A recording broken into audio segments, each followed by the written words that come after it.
আল্লাহ পাক রব্বুল আলামিন কুরআনুল কারীমের সূরা জারিয়াতের 56 নম্বর আয়াতে বলছেন, ওমা খলাকতুল জিন্না ওয়াল ইনসা ওমা খলাকতুল জিন্না ওয়াল ইনসা ইল্লা লিয়াবুদুন। আল্লাহ তাআলা এই আয়াতের মধ্যে বলছেন, আমি জিন এবং ইনসানকে, এই মানব জাতিকে আমি সৃষ্টি করেছি। আল্লাহ তাআলা এই কথা বলছেন কেন? ইল্লা লিয়াবুদুন। এইখানে আল্লাহ তাআলা বলছেন তারা একমাত্র আমার ইবাদত বান্দেগী করবে।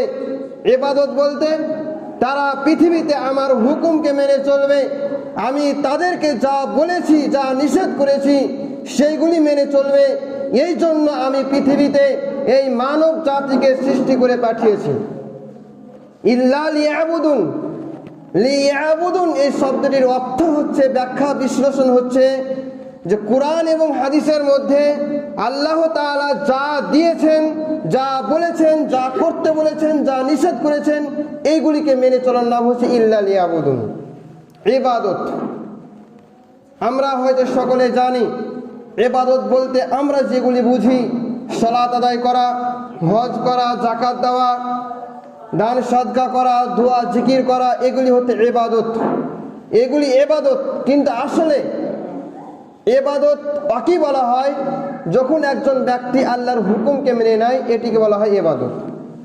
এই জন্য আল্লাহ তাআলা আমাদেরকে পৃথিবীতে পাঠিয়েছে তার ইবাদত করার জন্য। তো ইবাদত করব কিভাবে? আমরা আল্লাহর হুকুমকে আমরা মানব কিভাবে, এই বিষয়টিও আল্লাহ তাআলা দিয়েছেন। এই পৃথিবীতে মানুষ যেন বিচ্ছিন্ন না হয়ে যায়, মানুষ যেন আলাদা না হয়ে যায়, তারা যেন এক প্ল্যাটফর্মের মধ্যে থাকতে পারে, এই জন্য আল্লাহ তাআলা আমাদেরকে একটি প্ল্যাটফর্ম দিয়েছেন, তার নাম হচ্ছে ইসলাম। এবং এই প্ল্যাটফর্মের মধ্যে থাকতে হলে, ইসলামের মধ্যে থাকতে হলে আমাকে আপনাকে কিছু নিয়ম মেনে চলতে হবে, কিছু সংবিধান মেনে চলতে হবে, তার নাম হচ্ছে কোরআন এবং হাদিস। আমাদেরকে ভারতবর্ষে থাকতে হলে ভারতের যে সংবিধান আছে সেগুলি আমরা মেনে চলি। যদি কোনো মানুষ ভারতের সংবিধান না মানে, তার শাস্তি রয়েছে, তার অন্যরকম পদ্ধতি রয়েছে। ঠিক ওই রকম ভাবে ইসলাম যে আমরা মানি, নিজেকে এই মুসলিম দাবি করি, এর জন্য আল্লাহ তাআলার যে বিধান দিয়েছেন কোরআন এবং হাদিস, এটিকে মেনে চলতে হবে। যদি কোনো মানুষ কোরআন এবং হাদিসকে না মানে, তাহলে সে ব্যক্তি আর ইসলামের মধ্যে থাকতে পারবে না। ইসলাম কাকে বলে, এই বিষয়টি আলোচনা করা দরকার আছে। আমাকে আপনাকে যদি কোনো মানুষ জিজ্ঞাসা করে তুমি কোন ধর্মের মানুষ, তখন আমরা সকলেই বলি যে আমি হচ্ছি ইসলাম ধর্মের মানুষ, আমরা হচ্ছি মুসলমান, কোরআন এবং হাদিসকে মেনে চলি।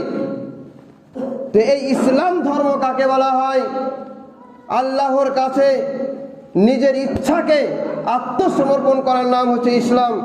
মানে আপনি এই পৃথিবীতে যা করবেন, জন্ম থেকে নিয়ে মৃত্যু পর্যন্ত, এই সময়টা সম্পূর্ণভাবে কোরআন এবং হাদিসকে মেনে নেওয়ার নাম হচ্ছে ইসলাম। তাহলে আপনি একজন পরিপূর্ণভাবে মুসলিম হতে পারবেন। ইসলাম হচ্ছে একটি পূর্ণাঙ্গ জীবন ব্যবস্থা। Islam is the complete code of life. ইসলাম হচ্ছে একটি পূর্ণাঙ্গ জীবন ব্যবস্থা। ইসলামের মধ্যে সব কিছুই আছে। একজন মানুষের জীবনের ক্ষেত্রে যা যা প্রয়োজন এই পৃথিবীতে থাকতে হলে সব কিছুই কোরআন এবং হাদিসের মধ্যে আছে।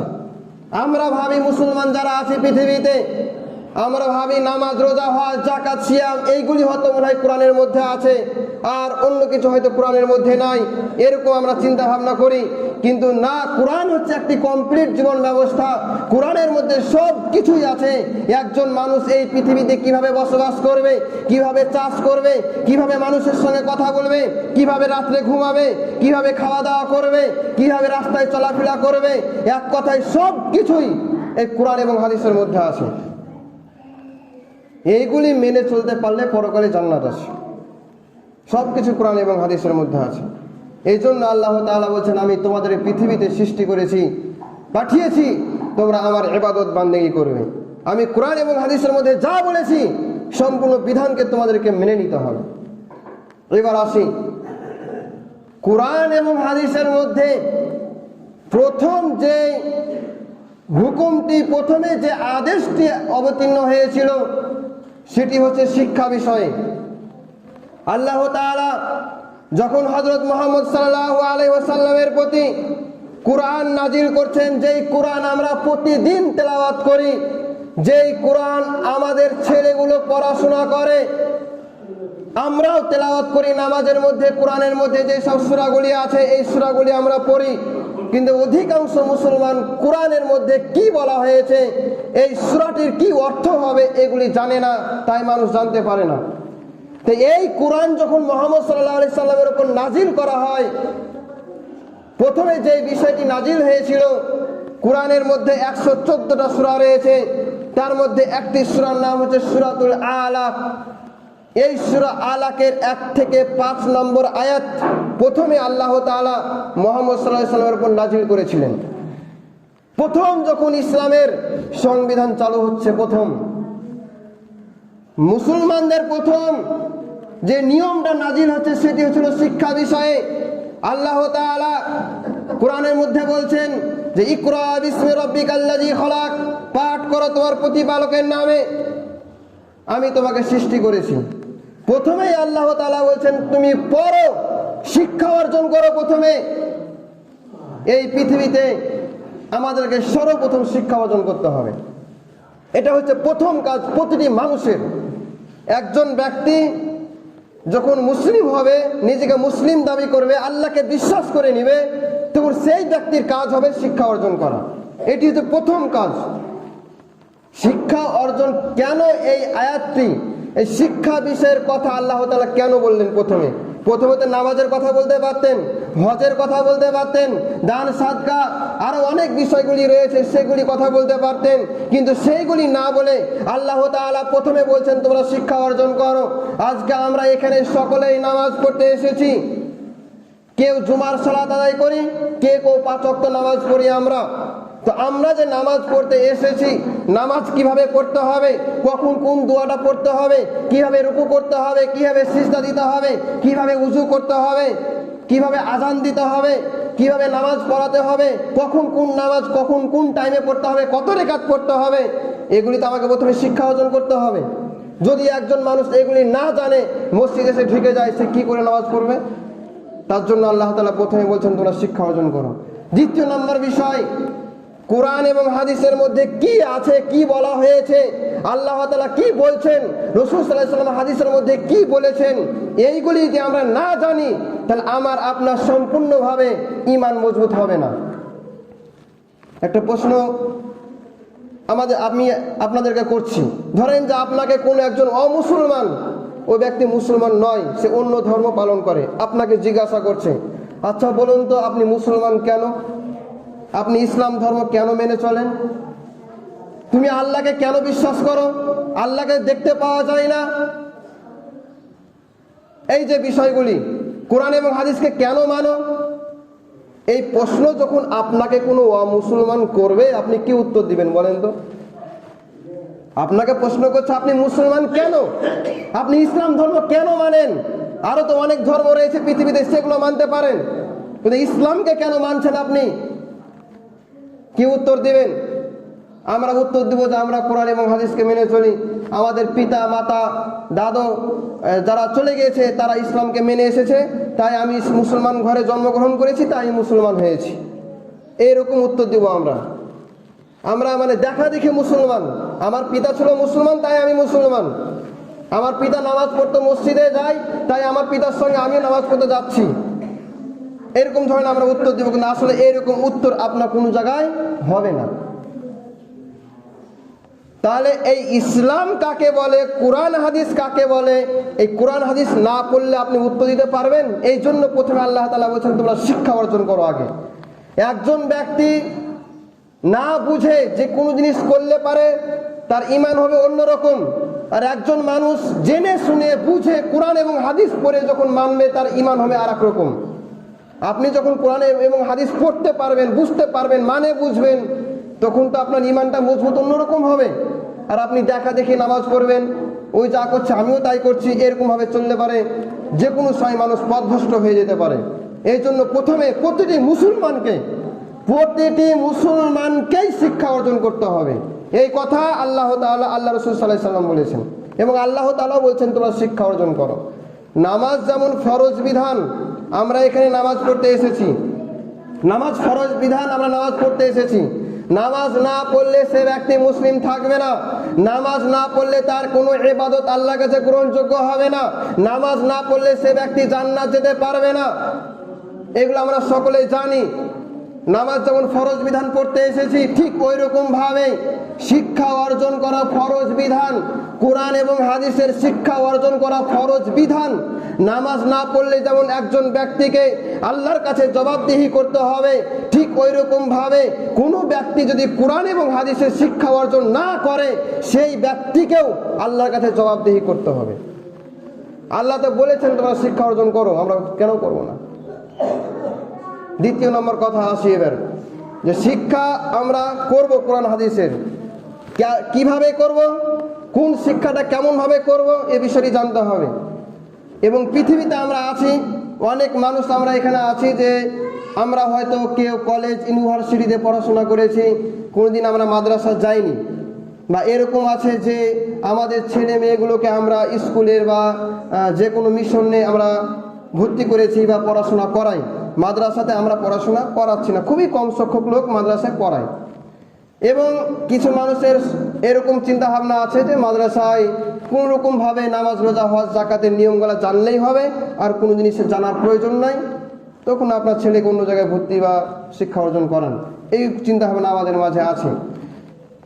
আপনি যেমন আপনার ছেলেকে ডক্টর, ইঞ্জিনিয়ার, মাস্টার, প্রফেসর করেন কেন? তারা চাকরি পাবে, তাদের ইনকামটা ভালো হবে, পৃথিবীতে ভালোভাবে বসবাস করতে পারবে। আর যদি আপনার ছেলেকে মাদ্রাসায় পড়ান, তাহলে মৌলভী সাহেব হবে। মৌলভী সাহেব হওয়ার পর যে কোনো মাদ্রাসায় বা মসজিদে ইমামতি করবে, 5-6 হাজার টাকা বেতন হবে, এই বেতন দিয়ে তার সংসার চলবে না। এরকম চিন্তা ভাবনা প্রতিটি মানুষের আছে আমাদের। বা একজন আলেম হয়ে গেলে মৌলভী সাহেব বলে সে জীবনে কি করবে, কি কাজ করবে, কি করে খাবে, এরকম চিন্তা ভাবনা আমাদের প্রতিটি মুসলমানদের মধ্যে আছে, অনেক মানুষের আছে। তো কোরআন এবং হাদিস শিক্ষা অর্জনের বিষয়টি এরকম, পৃথিবীতে একজন মানুষ বসবাস করার জন্য সে যে কোনোভাবে ইনকাম করতে পারে হালাল পন্থায়, তাকে যে সে ব্যবসা করতে পারে সঠিকভাবে। একজন ব্যক্তি যখন মৌলভী সাহেব হবে, তাকে যে মসজিদেই থাকতে হবে, মাদ্রাসায় পড়াতে হবে, এরকম কোনো নিয়ম নাই। আপনাকে কোরআন এবং হাদিস শিক্ষা এই জন্য অর্জন করতে হবে যেন আপনি পরকালে জান্নাত যেতে পারেন। কোরআন এবং হাদিসের শিক্ষা এই জন্য আপনি অর্জন করবেন সমাজকে পরিবর্তন করার জন্য, জান্নাত যাওয়ার জন্য, ভালোভাবে ইবাদত বান্দেগী করার জন্য। এই জন্য আপনাকে কোরআন হাদিস শিক্ষা অর্জন করতে হবে, ইনকাম করার জন্য নয়। আপনি একজন মৌলভী সাহেব হয়েও আপনি ডাক্তার হতে পারবেন, একজন ব্যক্তি মৌলভী সাহেব হয়েও প্রফেসর, ইঞ্জিনিয়ার, অনেক কিছু হতে পারবে, চেষ্টা করলে হতে পারবে। কিন্তু এরকম চিন্তা ভাবনা রাখা চলবে না যে মৌলভী সাহেব হলেই মসজিদে ইমামতি করতে হবে, এটা ভুল ধারণা। মৌলভী সাহেব সে ব্যবসা করতে পারে, একজন ব্যক্তি আলেম মৌলভী সাহেব হয়েও সে অন্য কিছু করতে পারে, তাকে যে মসজিদে মাদ্রাসায় থাকতে হবে এটা কোনো কথা নয়। কোরআন এবং হাদিস শিক্ষা অর্জন করতে হবে, এটা আল্লাহর বিধান, আল্লাহর হুকুম, আল্লাহর আদেশ। কেন অর্জন করবেন? এই কোরআন এই জন্য আপনি শিক্ষা অর্জন করবেন, আল্লাহ বলেছেন আমাদেরকে জান্নাত যেতে হবে, সমাজ থেকে অন্যায় কাজ দূর করতে হবে, নিজের ছেলে মেয়ে, নিজের চরিত্রকে ভালো করতে হবে। এই জন্য আপনাকে কোরআন হাদিসের শিক্ষা অর্জন করতে হবে, ইনকাম করার জন্য নয়। আপনি ইনকাম যে কোনোভাবে আপনি করতে পারেন হালাল পন্থায়। পৃথিবীতে আপনাকে থাকতে হবে, বেঁচে থাকতে হবে, খেতে হবে, সংসারকে চালাতে হবে, নিজের ছেলে মেয়ে স্ত্রীকে জামা কাপড় ঘর বাড়ি দিতে হবে, তাই আপনাকে ইনকাম করতে হবে, সেটা পদ্ধতি আলাদা। কিন্তু এরকম ভুল চিন্তা ভাবনা কেউ করবেন না। মাদ্রাসায় আমাদের প্রতিটি মানুষকে, ছেলে মেয়েকে শিক্ষা অর্জন দিতেই হবে। আপনি যতই ডাক্তার হন, পিএইচডি ডিগ্রি অর্জন করেন না কেন, কবরে চলে গেলে আপনার কোনো মূল্যই নাই, এটাই হচ্ছে সত্য কথা। যদি মারা যায় একজন মানুষ, সে বিশাল বড় একটা মানুষ ছিল, পৃথিবীতে অনেক শিক্ষা অর্জন করেছে, বিশাল ভালো মানুষ ছিল, কিন্তু কবরে চলে যাক, কিচ্ছু করার থাকবে না যদি কোরআন হাদিসের শিক্ষা অর্জন না করে। কবরে কি প্রশ্ন করবে? মরে যাওয়ার পর আমাকে আপনাকে কি প্রশ্ন করবে? যদি এই পৃথিবীতে ভালো আমল করে যেতে পারি, ভালো কাজ করতে পারি, আল্লাহর নিয়মকে মেনে চলতে পারি, তাহলে আমরা পরকালে আমাদের লাভ আছে, সফল কাম হতে পারবো। আর এই পৃথিবীকে নিয়ে যদি আমরা পড়ে থাকি, পৃথিবীতে যদি আমরা সর্ব অবস্থায় আল্লাহর হুকুমকে বাদ দিয়ে আমরা সর্ব অবস্থায় ধন সম্পদের পেছনে পড়ে থাকি, ইবাদত বান্দেগি ভুলে গিয়ে কিছুই করার থাকবে না। আপনার চোখের সামনে কত মানুষ মারা গেছে, আপনিও জানাজার সালাত আদায় করেছেন, কেউ ফিরে আসেনি, সবাই খালি হাতে গেছে। এত কষ্ট করে ইনকাম করে জমি জায়গা টাকা পয়সা খুব ইনকাম করেছে পৃথিবীতে, মরে গেলে সঙ্গে কিছুই যাবে না। আপনার ছেলে আপনার মেয়েরা সেই সব ধন সম্পদগুলো মারামারি করে ভাগ করবে, আর আপনাকে মনে রাখবে না। যাদের জন্য আপনি এত কষ্ট করলেন তারাই আপনাকে মনে রাখবে না, আপনার জন্য দান সাদকা দোয়া জিকির কিছুই করবে না। মরে যাবেন, মাটিতে চলে আসবে, 2-3 মাস মনে থাকবে, ভুলে যাবেন। আর এই ধন সম্পদ সব পৃথিবীতে পড়ে থাকবে। কার জন্য আপনি করছেন এত কিছু? কবরে সব কি হিসাব দিতে হবে আমাকে আপনাকে, সবাই নিজের নিজের বিষয়ে হিসাব দিতে হবে। তাই আমাদেরকে এই পৃথিবীতে বেঁচে থাকা অবস্থায় ভালো কাজ করতে হবে আমাদেরকে। তাই আল্লাহ তাআলা কুরআনুল কারীমের মধ্যে, রাসূল সাল্লাল্লাহু আলাইহি ওয়াসাল্লাম হাদিসের মধ্যে বলছেন, মুরু আওলাদাকুম বিসসালাহ, তোমরা তোমাদের সন্তানদেরকে যখন 7 বছর বয়স হবে নামাজ পড়ার জন্য আদেশ করবে। তোমাদের সন্তানের ছেলে মেয়েদের যখন 7 বছর বয়স হবে নামাজ পড়ার জন্য কথা বলবে। যখন 10 বছর 11 বছর বয়স হয়ে যাবে নামাজ পড়ার জন্য মেরে ধরে মসজিদ নিয়ে আসতে হবে। এই কথা রাসূল সাল্লাল্লাহু আলাইহি সাল্লাম বলেছেন। আমরা এখানে সকলেই নামাজ পড়তে এসেছি, আমাদের ছেলে মেয়েগুলো কেউ নামাজ পড়তে আসেনি, এই হিসাব কে দিবে? ছেলের তো আপনার, আপনি বাড়ির গার্জেন, আপনার দায়িত্ব আছে যে আমার ছেলেটাকে পোশাক কিনে দিতে হবে, আমার স্ত্রীটাকে জামা কাপড় কিনে দিতে হবে, তাদেরকে খাবার দিতে হবে, বাড়ি ঘর দিতে হবে। এটা যেমন আপনার একটা দায়িত্ব, ঠিক এটাও আপনার একটা দায়িত্ব যে আপনার ছেলেকে ভালোভাবে মানুষ করতে হবে পৃথিবীতে। কোরআন এবং হাদিসের শিক্ষা দিতে হবে আপনার ছেলেকে, নামাজ পড়ার জন্য ট্রেনিং দিতে হবে, নামাজ পড়ার আদেশ করতে হবে, কোরআন এবং হাদিস শিক্ষা দেওয়ার জন্য আদেশ করতে হবে। এটাও আপনার দায়িত্ব। এই দায়িত্ব বিষয়ে আমাকে আপনাকে সকলকে জিজ্ঞাসা করবে আল্লাহ তাআলা। রাসূল সাল্লাল্লাহু আলাইহি ওয়াসাল্লাম বলছেন, কুল্লুকুম রাঈন ওয়া কুল্লুকুম মাসউলুন আন রায়াতিহি, প্রত্যেকেই হচ্ছে দায়িত্বশীল। এই দায়িত্ব বিষয়ে আমাকে আপনাকে জিজ্ঞাসা করবে কিয়ামতের মাঠে। তুমি এই পৃথিবীতে ছিলে, তোমার ছেলে মেয়ে সবাই ছিল, তোমার ছেলে মেয়েদেরকে তুমি কি শিক্ষা দিয়েছো? আজকে আমরা 5 ওয়াক্ত নামাজ পড়ছি, নামাজ পড়ার জন্য হয়তো আমাকে আপনাকে আল্লাহ তাআলা জান্নাত দিবে। আপনার ছেলে কোনদিন মসজিদ চোখে দেখেনি, নামাজ পড়ে না, দাঁড়িয়ে পেশাব করে, কোরআন এবং হাদিসের শিক্ষা অর্জন করে না। আপনার ছেলেকে যখন জাহান্নামে ভরা হবে তখন আপনার ছেলে আপনার বিরুদ্ধে অভিযোগ করবে আল্লাহর কাছে, আল্লাহ গো, আমার পিতা আমাকে কোনোদিন নামাজ পড়ার জন্য আদেশ করেনি, কোরআন এবং হাদিসের শিক্ষা দেয়নি। তখন আপনার ছেলের সঙ্গে আপনাকে জাহান্নাম চলে যেতে হবে, নামাজ পড়ে কোনো কাজে আসলো না। পৃথিবীতে আমাদেরকে থাকতে হলে আল্লাহর হুকুমকে মেনে চলতেই হবে। যে ইসলামিক যে বিধান, সে বিধানকে মানতেই হবে আমাদেরকে। নামাজ পড়তেই হবে 5 ওয়াক্ত, ইসলামী শিক্ষা অর্জন করতেই হবে। আপনার ছেলেকে ডাক্তার, প্রফেসর, ইঞ্জিনিয়ার করতে হবে, মুসলমানদের প্রয়োজন আছে, কিন্তু আগে শিক্ষা দিতে হবে কোরআন এবং হাদিসের। সবকিছু শিক্ষার প্রয়োজন রয়েছে। কোরআন হাদিসের শিক্ষাকে অবহেলা করলে চলবে না। কোরআন এবং হাদিসের শিক্ষাকে ছোট মনে করলে হবে না। একজন মুসলমান কোনদিন এরকম খারাপ চিন্তা ভাবনা করতে পারে না। অতএব আমাদের প্রতিটি মুসলমানকে আল্লাহ তাআলা যা বলেছেন সেগুলি আমাদেরকে মেনে চলতে হবে। তারপরে আল্লাহ পাক রব্বুল আলামিন কুরআনুল কারীমের সূরা আল ইমরানের মধ্যে বলছেন, ওয়ালতাকুন মিনকুম উম্মাতুন ইয়াদউনা ইলাল খায়র।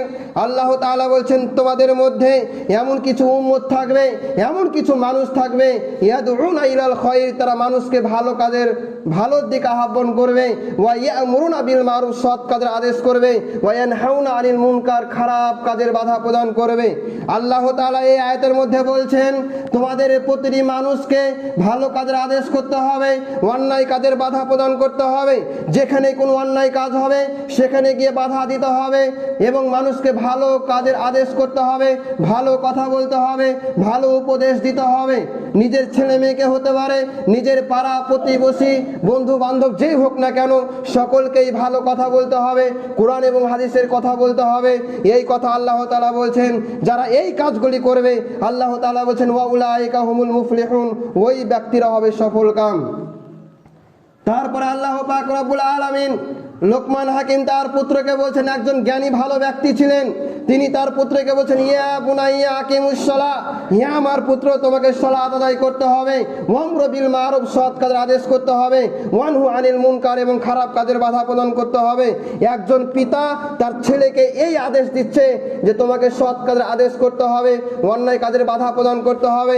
আপনার ছেলেকেও এই শিক্ষাটা দিতে হবে, অন্যায় দেখলে সেখানে প্রতিবাদ করতে হবে, ভালো ভালো কথা বলতে হবে। আর একটা হাদিস আপনাদের সামনে বলি, আল্লাহ রাসূল সাল্লাল্লাহু আলাইহি ওয়াসাল্লাম কিছু সাহাবীদেরকে বলছেন, কিছু সাহাবীরা রাস্তার সাইডে বা কোনো দোকানে একসঙ্গে বসে আছে। আল্লাহ রাসূল সাল্লাল্লাহু আলাইহি ওয়াসাল্লাম সেই সাহাবাদেরকে বলছেন, ইয়াকুমু জুলুসা ফি তুরকাত, হে তোমরা রাস্তার বসা থেকে বেঁচে থাকো। আল্লাহ রাসূল বলছেন তোমরা রাস্তার সাইডে যেখানে সেখানে এক জায়গায় বসে থাকবে না, এই কথা আল্লাহ রাসূল সাল্লাল্লাহু আলাইহি ওয়াসাল্লাম নিষেধ করলেন। তখন সাহাবীরা বলছেন, মা লানা বুদ্দা মিন মাজালিসিন নাতাহাদ্দাসু ফিহি, হে আল্লাহ রাসূল আমাদের বসা ছাড়া কোনো উপায় নেই, আমাদেরকে বসতেই হবে। তখন আল্লাহ রাসূল সাল্লাল্লাহু আলাইহি ওয়াসাল্লাম বলছেন, তোমাদেরকে যদি রাস্তার সাইডে যে কোনো দোকানে একসঙ্গে অনেকগুলি মানুষ বসে থাকতেই হয়, তাহলে তোমাদেরকে কিছু হক আদায় করতে হবে, রাস্তার হক আদায় করতে হবে। তার মধ্যে এক নম্বর হচ্ছে গাসুল বাসার, চোখ নত করতে হবে। আপনি সকলেই ধরেন রাস্তার সাইডে বসে আছি, একটি রাস্তা, সেখান দিয়ে যানবাহন চলাচল করে, ছেলে মেয়ে মহিলা পুরুষ সকলেই সেখান দিয়ে চলাফেরা করে। আমাকে আপনাকে আল্লাহ রাসূল বলছেন গাসুল বাসার, চোখ নত করতে হবে। সে রাস্তা দিয়ে অনেকে চলাফেরা করে, কারো দিকে খারাপ দৃষ্টি দিয়ে কোনো মহিলার দিকে তাকানো যাবে না। এই জন্য আল্লাহ রাসূল প্রথমে বলছেন রাস্তার সাইডে বা যে কোনো দোকানে বসে থাকা চলবে না। সেই দোকানে অনেক মহিলা বাজার যাবে, অনেক মহিলা রাস্তায় হাঁটাহাঁটি করবে, তার দিকে আপনি খারাপ দৃষ্টি দিবেন, এটা চলবে না। এই জন্য আল্লাহ রাসূল বলছেন চোখ নত করে থাকতে হবে।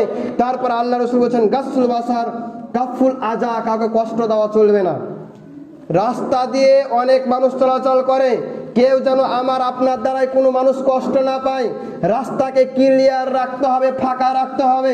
রাস্তাকে যদি নিজের বাড়ির মতন ব্যবহার করেন, রাস্তার সাইডে ইট বালি পাথর যদি ফেলে রাখেন আর মানুষের যাতায়াতে যদি অসুবিধা হয়, এই হিসাব আল্লাহর কাছে দিতে হবে কিয়ামতের দিন। এটাও আল্লাহ রাসূল নিষেধ করলেন যে রাস্তাকে ফাঁকা রাখতে হবে, কেউ যেন রাস্তা দিয়ে কষ্ট না পায়, আপনার আমার দ্বারা যেন কেউ কষ্ট না পায় রাস্তা চলাফেরা করতে। তারপরে আল্লাহ রাসূল বলেছেন আমরু বিল মারুফ, সৎ কাজের আদেশ করতে হবে, ওয়ানহু আনিল মুনকার, খারাপ কাজের বাধা প্রদান করতে হবে। রাস্তায় চলাফেরা করছেন, কেউ অন্যায় কাজ করলে আপনাকে বাধা দিতে হবে। একজন ছেলে দাঁড়িয়ে পেশাব করছে, আপনাকে গিয়ে বলতে হবে মুসলমানের ছেলে কোনদিন দাঁড়িয়ে পেশাব করতে পারে না। একজন ছেলে গালিগালাজ করছে, খারাপ ভাষায় কথা বলছে, আপনাকে প্রতিবাদ করতে হবে, খারাপভাবে গালি দেওয়া চলবে না। একজন ব্যক্তি মদ পান করবে, রাস্তার সাইডে দৌড়িয়ে বেড়াবে, আপনাকে গিয়ে নিষেধ করতে হবে, মদ পান করা নিষেধ, আপনাকে গিয়ে সেখানে প্রতিবাদ করতে হবে। আপনি এক জায়গায় বসে আছেন, অনেক মানুষ, সেখানে অনেক মানুষ বসে আছে, সেখানে গিয়ে আপনাকে ভালো ভালো কথা বলতে হবে, এই কথা আল্লাহ রাসূল বললেন। তারপরে আল্লাহ রাসূল আর একটা কথা বললেন, রাদ্দুস সালাম, সালামের উত্তর দিতে হবে। রাস্তায় চলাচল করলে সালাম দিতে হবে। একজন মুসলমান আর একজন মুসলমানের সঙ্গে সাক্ষাৎ হলে সালাম দিতে হবে। আল্লাহ রাসূল সাল্লাল্লাহু আলাইহি ওয়াসাল্লাম হাদিসের মধ্যে বলছেন, সাহাবারা জিজ্ঞাসা করছেন আইয়ুল ইসলামে খায়রুন, হে আল্লাহ রাসূল ইসলাম ধর্মে সবচেয়ে উত্তম মানুষ কোনটি বা উত্তম কাজ কোনটি? তখন আল্লাহ রাসূল বলছেন রাদ্দুস সালাম, সালাম দিতে হবে। যে ব্যক্তি সালাম দিবে সেই ব্যক্তি ইসলাম ধর্মের সবচেয়ে উত্তম ব্যক্তি। একজন মুসলমান আর একজন মুসলমানের সঙ্গে সাক্ষাৎ হলে সালাম দিতে হবে। আল্লাহ রাসূল তারপরে বলছেন আলামান আরাফতা ওয়া মাল্লাম তারিফ, চেনা অচেনা, পরিচিতি ও অপরিচিতি সকলকে সালাম দিতে হবে যদি সে ব্যক্তি মুসলমান হয়। আপনি একজন ব্যক্তিকে চিনেন না কিন্তু সে ব্যক্তি মুসলমান, আপনাকে সালাম দিতে হবে। সালাম না দিলে আল্লাহর রসুলের যে আদেশ, সে আদেশকে অমান্য করা হবে। অতএব আমাদের প্রতিটি মুসলমানকে এক অপরের সঙ্গে সাক্ষাৎ হলে সালাম দিতে হবে। সালাম দিলে মহব্বত, ভালোবাসা সৃষ্টি হবে। আল্লাহ তাআলা আমাদেরকে এই পৃথিবীতে সৃষ্টি করেছেন তার ইবাদত করার জন্য। অতএব আমাদেরকে এই পৃথিবীতে একজন মুসলিম আর একজন মুসলমানের সঙ্গে ভালো ব্যবহার করে থাকতে হবে। কারোর সঙ্গে খারাপ ব্যবহার করা চলবে না, কারোর প্রতি হিংসা করা চলবে না। সকলকেই ভালোবাসতে হবে এবং হিংসা বিদ্বেষ এইসব দূর করতে হবে, ঝগড়া ঝামেলা সব দূর করতে হবে। সকলের সঙ্গে সম্পর্ক রাখতে হবে, নিজের ভাই, নিজের পাড়া প্রতিবেশী সকলের সঙ্গে সম্পর্ক রাখতে হবে। তাহলে